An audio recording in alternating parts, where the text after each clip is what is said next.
En el nombre del Padre, y del Hijo, y del Espíritu Santo. Amén. Hijo de buenos días, bendita sea María por siempre. Por siempre sea bendita. Por los siglos de los siglos santos. Amén. Hoy estamos a día 1 de septiembre.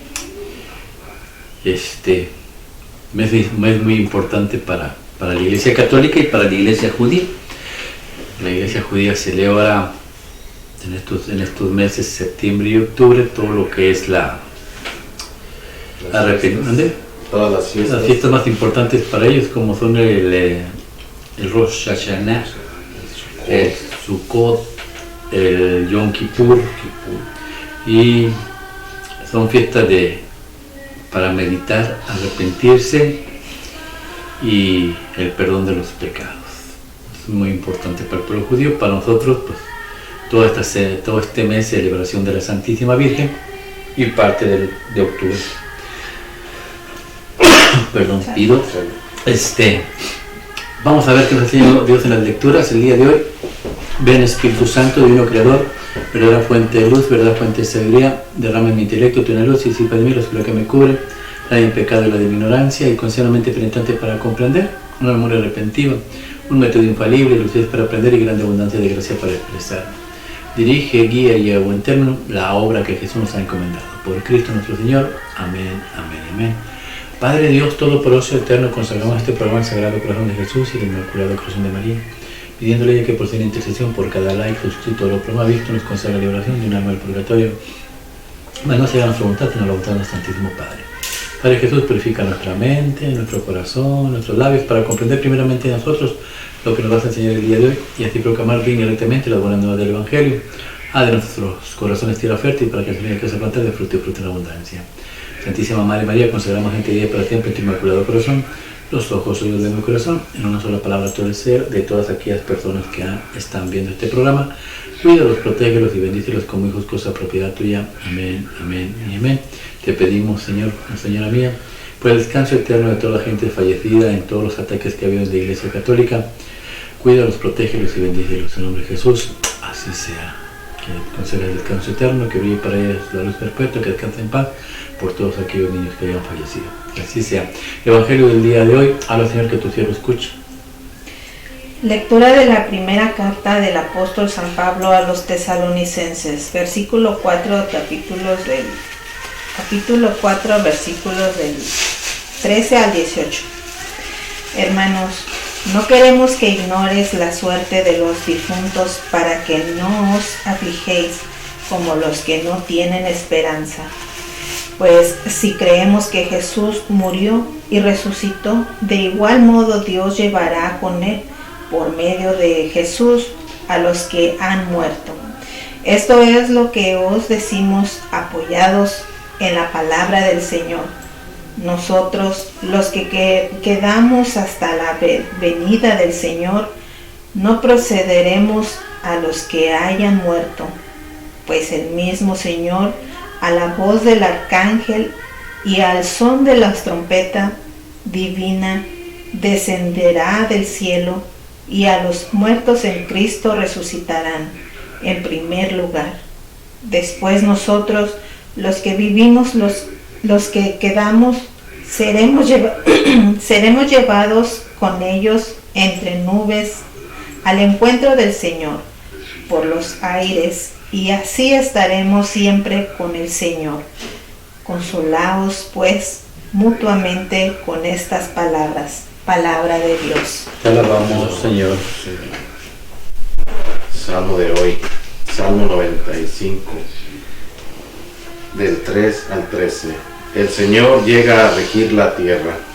El Señor llega a regir la tierra. Cantad al Señor un cántico nuevo, cantad al Señor toda la tierra, cantad todos los pueblos su gloria, sus maravillas a todas las naciones. El Señor llega a regir la tierra. Porque es grande el Señor y muy digno de alabanza, más temible que todos los dioses, pues los dioses de los gentiles no son nada, mientras que el Señor ha hecho el cielo.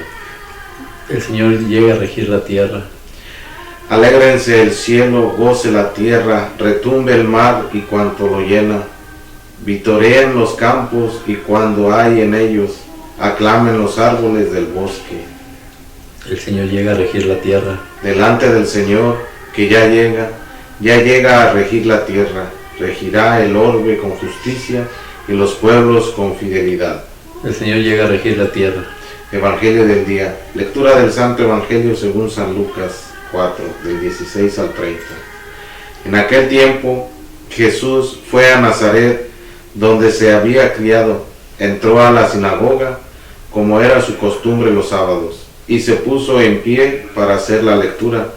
Le entregaron el rollo del profeta Isaías y, desenrollándolo, encontró el pasaje donde estaba escrito: el Espíritu del Señor está sobre mí, porque Él me ha ungido, me ha enviado a evangelizar a los pobres, a proclamar a los cautivos la libertad y a los ciegos la vista, a poner libertad a los oprimidos, a proclamar el año de gracia del Señor. Y enrollando el rollo y devolviéndolo al que lo ayudaba, se sentó toda la sinagoga, tenía los ojos clavados en él, y él comenzó a decirles: hoy se ha cumplido esta escritura que acabáis de oír. Y todos le expresaban su aprobación y admiraban de las palabras de gracia que salían de su boca, y decían: ¿no es el hijo de José? Pero Jesús les dijo: sin duda me diréis aquel refrán: médico, cúrate a ti mismo, haz también aquí en tu pueblo lo que hemos oído que has hecho en Cafarnaúm. Y añadió: en verdad os digo que ningún profeta es aceptado en su pueblo. Puedo aseguraros que en Israel había muchas viudas en los días de Elías, cuando estuvo cerrado el cielo 3 años y 6 meses, y hubo gran hambre en todo el país. Sin embargo, a ninguna de ellas fue enviado Elías, sino a una viuda de Sarepta, en el territorio de Sidón. Y muchos leprosos había en Israel en tiempos del profeta Eliseo. Sin embargo, ninguno de ellos fue curado, sino Naamán y el sirio. Al oír esto, todos en la sinagoga se pusieron furiosos, y levantándose, lo echaron afuera del pueblo y lo llevaron hasta un precipicio del monte sobre el que estaba edificado su pueblo, con intención de despeñarlo. Pero Jesús se abrió paso entre la gente, entre ellos, y seguía su camino. Palabra de Dios. Gloria a ti, Señor Jesús. El Señor viene a regir con, dice en otro estribillo, con poder. ¿Qué significa? ¿Qué es lo que Dios nos quiere enseñar? ¿Qué es lo que aprendemos? ¿Cuál es el hilo que une estas 3 lecturas? ¿Cuál es el mensaje que tienen en común? Hija, esperanza a su venida. Esperanza a la venida. El Señor le da vida a los huesos secos, y pues hay veces que yo me siento muerta en vida, pero ahora escucho que tenemos que tener esperanza porque Él envía a su ángel. El Salmo 95, 96, es un salmo, hemos estado estudiando creo que desde el sábado, desde el viernes. Son salmos de entronización. ¿Sí saben qué es la entronización? ¿Saben qué es la entronización? Se llama entronización cuando los salmos hablan de un reinado, ya sea un rey humano o un rey espiritual, como va a ser Cristo, ¿no? En este caso, pues el humano y el espiritual es Cristo.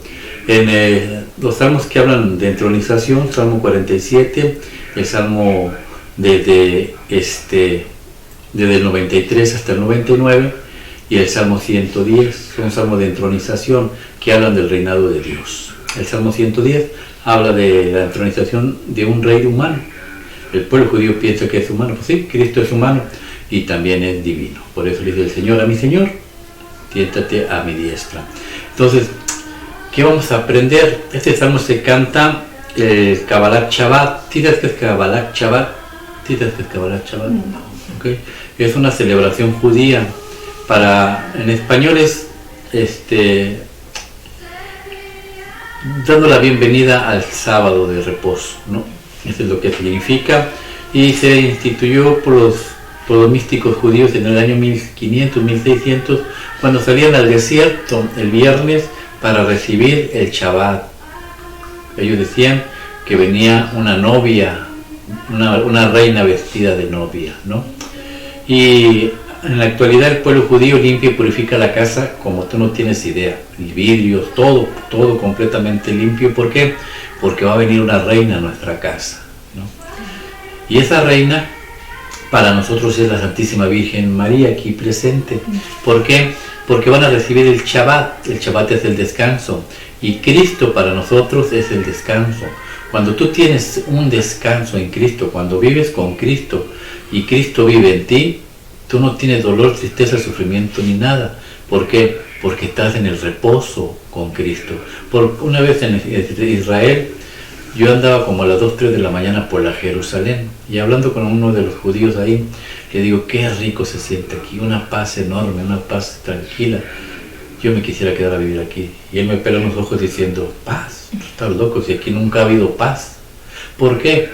Porque ellos no aceptaron a Cristo. Y yo tengo a Cristo, amo a Cristo, creo en Cristo. Y entonces sentía esa paz que él no podía sentir. Ese es el descanso verdadero, el Shabbat, el descanso. Pero, ¿de qué manera lo podemos recibir el descanso? Pues el descanso eterno. Pues el pueblo, por eso la primera carta que leíste habla de lo siguiente, a lo mejor que tu cielo escucha.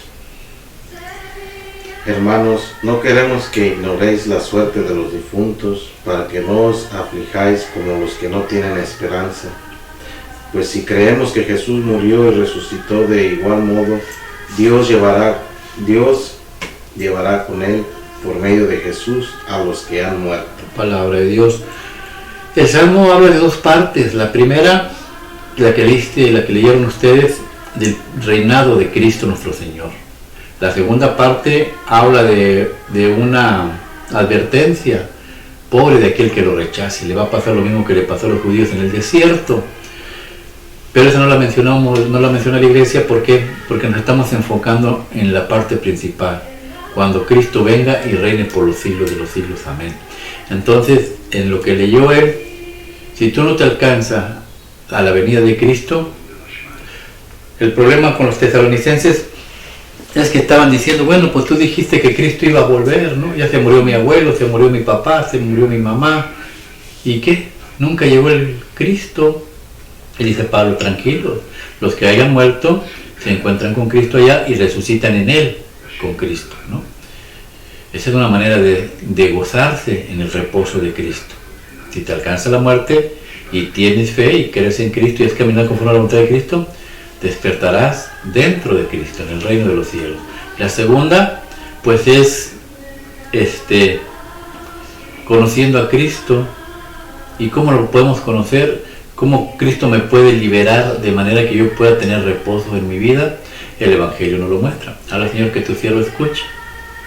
En aquel tiempo Jesús fue a Nazaret, donde se había criado.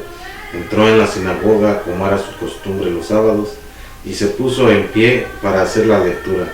Le entregaron el rollo del profeta Isaías, y desenrollándolo, encontró el pasaje donde estaba escrito: El Espíritu del Señor está sobre mí, porque Él me ha ungido, me ha enviado a evangelizar a los pobres, a proclamar a los cautivos la libertad y a los ciegos la vista, a poner en libertad a los oprimidos y a proclamar el año de gracia del Señor. Palabra de Dios.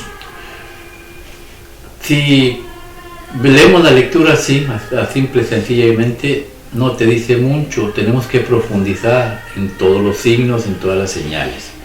Jesús está leyendo, si no me equivoco, el libro de Isaías capítulo 61, versículos del 1 al 2 o 3. El Espíritu de Dios está sobre mí y me ha ungido. Cristo viene y dice, yo soy la puerta, yo soy el reino de los cielos, yo soy la iglesia. Entonces, toda la iglesia está ungida por medio de ¿quién? Del Espíritu Santo de Dios. Por eso los sacerdotes perdonan pecados, porque no son ellos, es el Espíritu Santo de Dios.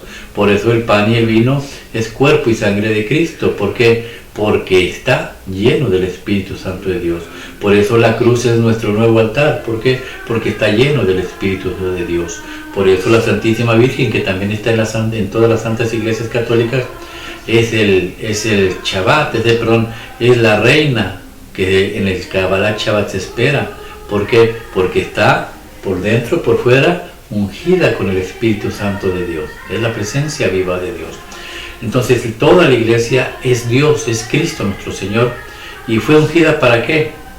Para liberar a los cautivos, a los oprimidos, a los presos, a todos aquellos que están afligidos, no solamente en lo humanamente hablando, sino en lo espiritual. Hay mucha gente que está oprimida por el espíritu de Satanás, cautivos por el espíritu de Satanás, presos por el espíritu de Satanás. ¿Y dónde encuentran el gozo, la paz, el Shabbat, el día de descanso? En la Santa Iglesia. Es ahí donde descansan. Entonces tenemos que, si morimos, pues vamos al descanso eterno con Cristo nuestro Señor, va a reinar en el cielo. Y si nos quedamos aquí, tenemos la opción de ¿qué? De meternos dentro del cuerpo de Cristo, que es la iglesia, y gozar del gozo y de la paz y la felicidad. Cuando tú vas al Santísimo, ustedes han ido al Santísimo, no se necesita llegar a bombardear a Cristo con todas las peticiones y necesidades que tenemos. Solamente dejarse en silencio y reposar, callarse, no hablar, no decir absolutamente nada, reconocer que Cristo está ahí. Tal vez cantar cánticos de alabanza. Dios está aquí. Y cuando tú hablas así en silencio las canciones de Cristo, sin decir más nada, se empieza a sentir el gozo, la paz, el reposo. No hay ruido, no hay nada que te turbe, solamente la presencia de Dios y tú. Ese es el reposo del alma, esa es la iglesia, fue instituida para eso. Cristo sabe lo que tú sufres, Cristo sabe lo que tú necesitas, pero lo que necesitas tú es descansar. No te acuerdes de nada, olvídate de tu marido, olvídate de tus hijos, olvídate del dolor y el sufrimiento. Ven y métete al Shabbat, al reposo. Ese es el descanso. Pero después, si tú no quieres estar, pues a lo mejor te toca la suerte de ¿qué? De que venga el reinado de ella, la Virgen María, el año milenial. Por eso Cristo terminó diciendo: he sido también enviado para el año ¿de qué era el año? ¿Cómo lo llama ahí? El año de gracia. De gracia. ¿Qué es el año de gracia? Donde todas las deudas son completamente pagadas. Y el judío que debía ya no debe nada, hablando materialmente. Se limpia, se purifica. El año milenial, porque la Biblia dice que un año son 1000 años, o sea, un día son como 1000 años. Entonces el año milenial será lo que va a hacer la Virgen, reinar por 1000 años. El diablo va a estar atado y va a haber gozo, paz y felicidad. Ya no va a haber ni un oprimido y cautivo. Pero llegará el tiempo que pues el diablo tendrá que ser suelto, porque así como le pasó a Jesús con el pueblo judío, donde no le creyeron, llegará cuando se vaya acabando el tiempo milenial, la gente va a empezar a dudar, como dudó el pueblo judío. Mira, ahora que tú se lo escuchas. Y enrollando el rollo y devolviéndolo al que lo ayudaba, se sentó toda la sinagoga, tenía los ojos clavados en él. Y él comenzó a decirles: hoy se ha cumplido esta escritura que acabáis de oír.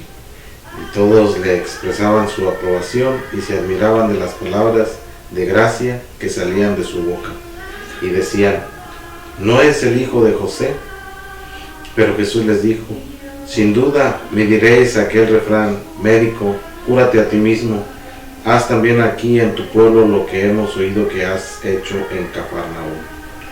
Y añadió: en verdad os digo que ningún profeta es aceptado en su pueblo. Puedo aseguraros que en Israel había muchas viudas en los días de Elías, cuando estuvo cerrado el cielo 3 años y 6 meses, y hubo una gran hambre en todo el país. Sin embargo, a ninguna de ellas fue enviado Elías, sino a una viuda de Sarepta, en el territorio de Sidón. Y muchos leprosos habían en Israel en tiempos del profeta Eliseo. Sin embargo, ninguno de ellos fue curado, sino Naamán y el sirio. Palabra de Dios. Naamán el sirio. Dice la palabra de Dios: pues no le creyeron a Jesús. el Salmo nos muestra lo que va a ser el reinado completo. La carta de Tesalonicenses nos enseña que tenemos que poner la fe y confianza en Dios, en práctica. Si morimos vamos al cielo y Dios reinará en nuestras vidas. Y este evangelio pues nos muestra que la iglesia fue instituida para eso, para vivir el reino de los cielos aquí en la tierra. Pero desgraciadamente mucha gente no cree en ello, no cree. Dentro de la misma familia de Jesús no creían, dentro de la misma familia de Jesús, Iglesia Católica, muchos no creen, muchos ni han hecho sus sacramentos, muchos ni siquiera se han casado por la iglesia, muchos, si tú te fijas en la iglesia, son más los que se quedan sentados que los que se paran a recibir el cuerpo y la sangre de Cristo. Desgraciadamente dicen que Jesús, elevado en la cruz, contempló los que se salvarían y los muchos que no se alimentarían de su cuerpo y sangre eucarística. Ese es el dolor de Jesús, pero bueno, dice la palabra de Dios que Jesús les dice, ustedes dirán, hazte milagros aquí. Es que el milagro no te va a llevar a la salvación. Dios te puede quitar la ceguera, te puede quitar la parálisis y te vas a morir y te puedes morir sin creer. Y estos querían milagros en vez de creerle a Jesús. Una de las preguntas que Jesús te va a hacer en el juicio final allá en el cielo va a ser, ¿confiaste en mí? Jesús no te va a preguntar si creíste en mí, te va a preguntar, ¿confiaste en mí? Y la palabra confiaste en mí quiere decir, cuando tuviste dolor, cuando tuviste tristeza, tú confiaste en mí. Cuando te vino la desgracia, confiaste en mí. Cuando te vino la necesidad, confiaste en mí. Jesús no pregunta si crees, solamente quiero saber si confías. Y esta gente no confiaba en Cristo. Pero los que confiaron, les dejó, dice la palabra de Dios. En Sarepta había una mujer que tenía un hijo y se iban a morir porque no había nada de que comer ni que beber. Sin embargo, Dios vino por medio de su profeta y le dio harina en abundancia, de tal manera que no se murieron. La mujer representa a María, tenía un hijo, el hijo murió y el profeta lo resucitó. Cristo nuestro Señor, la iglesia resucitada después de que le venga la tempestad. ¿Y con qué los mantuvo vivos? Con pan y bebida. Comieron el pan, Eucaristía. La iglesia necesita la Eucaristía para comer. El diablo la sabe y por eso la ataca. Pero para recibir la Eucaristía necesitamos lo que hizo con Naamán. Él estaba leproso, fue con un profeta de Dios, Eliseo, y el profeta de Dios dice, ¿usted quiere curar? Sumérgete 7 veces en el río Jordán. Y él empezó a decir, mejor voy allá a Damasco, están más limpios los ríos de allá. Es que no, los ríos de Damasco, Abraham, que es uno, ¿cómo se llama el río? Farfán, es uno de ellos, significa mi voluntad. A veces queremos entrar al cielo con mi voluntad, no es así. El río Jordán significa bajarse, humillarse. Para poder entrar al cielo tienes que humillarse. Le dijo el siervo, pues te está pidiendo una cosa sencilla, métete al agua y se acabó. Se sumergió 7 veces. La primera en el bautismo, la segunda en la confirmación, la tercera en la primera comunión, la cuarta orden sacerdotal, la 5 en la unión de los enfermos, la sexta, la confesión y el matrimonio. 7 sacramentos que necesitas para purificar el alma. Y dice la palabra de Dios que salió completamente limpio como un niño, la piel como bebé. Es lo que hacen los sacramentos dentro de nuestra vida y nos da derecho a recibir el cuerpo y la sangre de Cristo. ¿Para qué? Para que Dios rija en nuestra vida y vivamos en paz, en tranquilidad, en felicidad, no importa la tormenta. Que así sea. Que el Espíritu de Dios los bendiga y guarde y llegue a resplandecer su rostro sobre ustedes, que les muestre su favor y que les conceda la paz. En nombre del Padre y del Espíritu Santo. Amén.